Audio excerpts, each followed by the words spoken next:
Kita ke informasi pertama, vonis bebas bagi Ronald Tanur, putra anggota DPR fraksi Partai Kebangkitan Bangsa Edward Tanur menuai kontroversi. Ronald bebas dari ancaman hukuman 12 tahun penjara yang diajukan jaksa.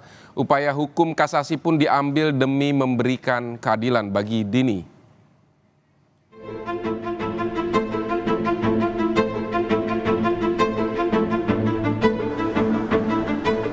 Vonis bebas bagi Ronald Tanur, putra anggota DPR Edward Tanur, menuai kontroversi. Bagaimana tidak, Ronald bebas dari ancaman hukuman 12 tahun penjara yang diajukan jaksa.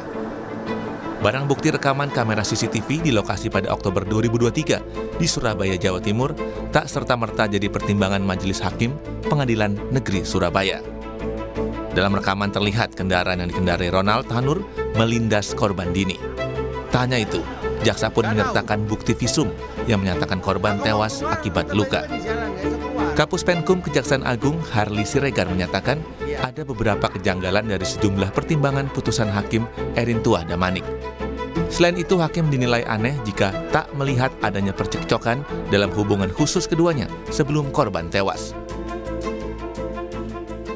Kami melihat bahwa Hakim tidak melihat ini secara holistik peristiwa ini, ya, tetapi Hakim justru melihat sepotong-sepotong. Seharusnya Hakim harus mempertimbangkan misalnya fakta yang menyatakan ada korban meninggal, ya, ada hubungan antara korban dengan pelaku. Pada waktu yang bersamaan korban dengan pelaku itu bersama-sama. Ada percekcokan. Keluarga korban kaget dengan vonis bebas Ronald Tanur. Mereka menilai vonis bebas ini janggal. Keluarga berharap jaksa kasasi ke Mahkamah Agung dan berharap tersangka bisa dihukum seberat-beratnya. Tuntutan dari jaksa 12 tahun, Anda merasa itu sudah cukup?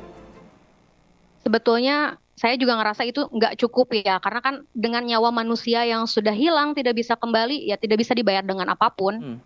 Reaksi keluarganya Dini gimana, Mbak? Orang tua terutama.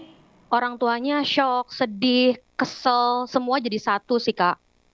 Ya, pastinya jaksa harus meminta banding ya, karena menurut saya ya ini tidak benar gitu.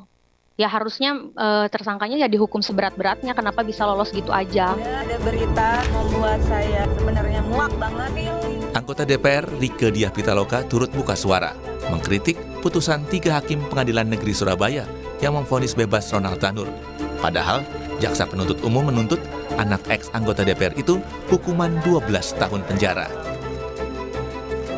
Indonesia dimanapun berada, ada berita membuat saya sebenarnya muak banget. Feelingku indikasi kuat ada sesuatu yang janggal gak benar. Keputusan Pengadilan Negeri Surabaya 24 Juli 2024 terhadap Gregorius Ronald Tanur, katanya si anak seorang anggota DPR RI. Saya mendesak Komisi Yudisial, institusi manapun yang kait pengawasan kinerja hakim, mohon selidiki dan bongkar hasil keputusan yang dibacakan Ketua Majelis Hakim di Pengadilan Negeri Surabaya.